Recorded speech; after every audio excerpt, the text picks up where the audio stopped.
We're here with Gibby Waitzkin, paper maker extraordinaire, and in her studio in, did she call Sarvisberry in Floyd, Virginia.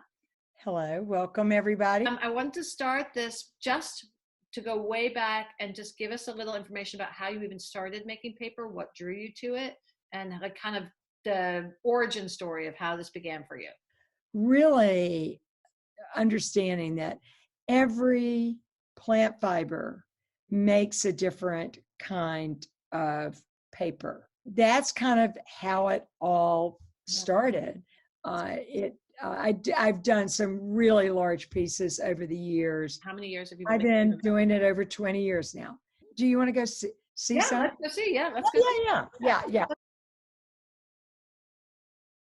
I've never done one of those here. I'm holding and trying to demonstrate. I know, it's impossible. Right? At the same time. I mean, maybe the iPhone would have worked better. But anyway, we'll see how it turns out. So here we are in your studio. You are in my studio. So give us a quick, very slow tour. Okay, so this is my wet studio. I have garage doors, so I can open this whole room up and be indoor and outside, which I love. What I created here, this table is a giant mold. That's silk screen under there. And then this is bamboo, you know, like a bamboo curtain. And this is Tellon. And I literally can make a piece as big as this table. So you would lay out your pulp on that table and shape it however you want, and the water can drain out through the table. Yeah. Oh, wow. This is interesting. I'll show you something here. Yeah. So this is banana leaf dyed with indigo. Wow. Isn't that gorgeous? Gorgeous. Gorgeous. See, here is. It's a green. I'm looking at green. Yeah. It's a bluish, more of a bluish. Okay. This is a kozo, which is actually a Japanese fiber that I order and I cook it. Okay. This is flax. Okay. So everything dyes. Here is the Japanese kozo. Whoa, look at that. It's gross looking. It's disgusting looking. Oh no, it makes the most beautiful paper. Here, I'll show you over here. I want to show you this. It's really kind of cool. Yeah. This is a photograph on that paper. So wait, let me back up for a second. So you take that fiber and you lay it out on your table and you make the size paper you want, and then you run it through that printer that you showed us in the office. Right, but before I do that, I have to press it. Right. So here's my giant press. Okay, because you have to make sure it's thin enough to get through the printer. Yeah. And then I dry it. This is a giant dryer box. So I can dry a smaller sheet, but I can dry a 4x8 sheet in this dryer box. Wow. And see the fans right there. So most people, you know, you can make one with one fan, two, three, however many, and I stack it up here. So these are all my different sheets of paper. By the way, this is hemp paper. See the flex on this paper? This has got iris. The one I love to make is my Sarvisberry blend, and most of my photographs are shot with that. It's got thistle, banana, iris, okra, grass. Here's a photograph done. Do you see the edge of the paper? Yep. This is old bamboo. So that means it was older than 6 months. So the aging of the fibers affects the paper? Yeah, but every fiber makes a different color. Like I've got young bamboo. I haven't ever done this like this. So this is that's bamboo. So the cover was bamboo. Right, and this is young bamboo. And this is called an accordion book, a double accordion book. And then you sewed it. Did you sew it together? Is that how you did it? I just glued these pages to the inside and folded it. The way I make paper is the way the Chinese and Japanese made it 2,000, 3,000 years ago. So let's see the cover again. Can you show us the cover again? Yeah. Oh gosh, it's beautiful. Yeah, see the. You come a little closer. Yes, I kind of wanted it to look a little bit like the bamboo forest. Cool. You know, is that cool? This is the room where I dye. This is all my dyes, like I was talking about the Osage. See, so I order big madder, cochineal, love the cochineal bugs. And, you know, all my mordants that make, you put the mordant and that makes the dye attach to. Oh, it's like a binding. That's the binding agent. Yeah, right. Yeah. So out here is this porch. I'm cooking walnut dye. Oh. That's my walnut dye right there. And so that's from walnuts. You have just a whole pile of walnuts in there? Yeah, walnut hulls. The outside of the shells has this hull that we take off. And I kept some of this over the winter. I mean, from last year, and I had enough. See the hull? Yeah. So this is what I keep cooking down and making. See the dye? So the walnut makes a really dark. Oh, it's my fave.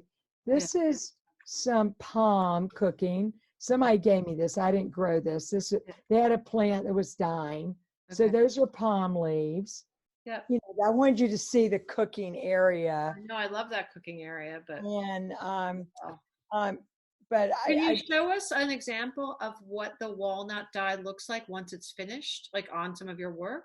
This is all walnut dyed banana. Oh, wow. And that's walnut dyed banana.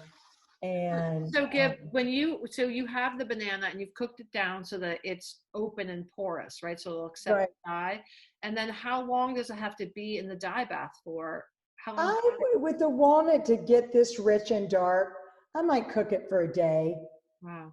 Oh, wow. Yeah. So these are some of the samples that I made for that. So I use a piece of paper that I've just dyed with a pigment. I don't use natural dye. And then on top of this is the dye. Let me get it really close. These leaves and these leaves, which are maple leaves, this is called an eco print, where you literally get a print from the plant itself on the handmade paper. You take the paper and lay your leaves on it. You have to put a mordant on the paper, lay the leaves on it, you stack it, and I put it in a water bath for 2 hours. Wow. And then they stay like for 3 or 4 days. Wow. And then the dye from the leaf gets transferred to the paper. Wow. Isn't that cool? Most of the leaves that have the most color, like maple leaves, eucalyptus leaves, viburnums, they have fantastic dyes, natural dyes that transfer. But the way it sticks to it, you know, you have to have a mordant. And I had gotten some eucalyptus. It was from my dad's funeral, and I pressed it, you know, from the flowers. Yeah. And then I can rehydrate it and add a mordant and then steam it into my plants. So you don't have to use fresh leaves. You can dry leaves and then you rehydrate them and make sure there's a mordant to pull it out. So that's what I'm going to. And I have to tell you, paper makers, we are quite a wonderful network in the U.S. and internationally. Paper makers love to share their love of this medium and advice. Now, how much did you put in there? You know, soda ash, or no, I would use lye on that, because the lye, this fiber is going to take a little bit more to break down, because some fibers will break down more with soda ash. Some you need something stronger like lye. There is a great book that one of my good friends, she's written several on paper making, Helen Hebert. She is the master of the master of the master. I've been on hand paper making advisory board with her for years, and we're involved in the Dart Hunter movement here in the US and also internationally. But she is a guru of how you can, she has this great book, how you could set up a paper making area in your kitchen. Right. Or you pull a sheet and it's not right. You just cooch it back into the vat. That's what it's called. You cooch it back in, and you just reuse it. I throw them in the next batch. It's like every paper continues from one batch. So you don't throw anything away. I mean, when you're pressing between the boards over here, you need blankets to take the water. I found this great, you can see it's great wool. It's really, really nice. It was from a fabric store on sale. All of my sinks I got from a restaurant supply place. Right. You have to use stainless steel with these chemicals. Everything stainless steel. You cannot use aluminum. Right. Because aluminum technically is one of your mordants, So I have this whole area back over here. See, these are all my molds. Yeah. But up there, you see all my little all the molds. Yep. Yeah. And you can make molds out of insulation stuff. You can get curves like, see this one here? Can you see this one? Yeah. So how did you make these molds? Okay, so I did my drawing. And once I got the drawing, then I cut this with an X-Acto knife. Yep. And why I've got all this blue tape is because it's cheap. It's real easy to use. But I didn't want the little pieces of the foam, this stuff, to fall off. Right. You know what I mean? This is the shape I developed with the milkweed pod. Yeah. You've got your insulation board, you cut it all out, and then say you don't have an unbelievably fabulous studio like you have, you could just buy a piece of like mesh from Home Depot and put it over like a bin and just put your pulp into that. Exactly. And what's great about the mold is it allows you to build up. I'm going to use the tip of this mold here. Okay. See, right here. Yep. See, so I hold this down. Then what I can do here, do you see what I'm doing? I do. Literally painting and building this up. How cool that is. Yeah, see? Yeah. And this is called pulp painting. Yeah. So you have the paper pulp or fiber or whatever. It's draining now because it's on this table. Right. Now I don't know if this is quite ready, but here's the reveal. I'm gonna kind of, some of it's sticking a little bit because I didn't wet it right. But anyway, see. Oh, look. Yeah. I got you. It's still in there a little bit, but you see how I get the shape. So if you have a blender,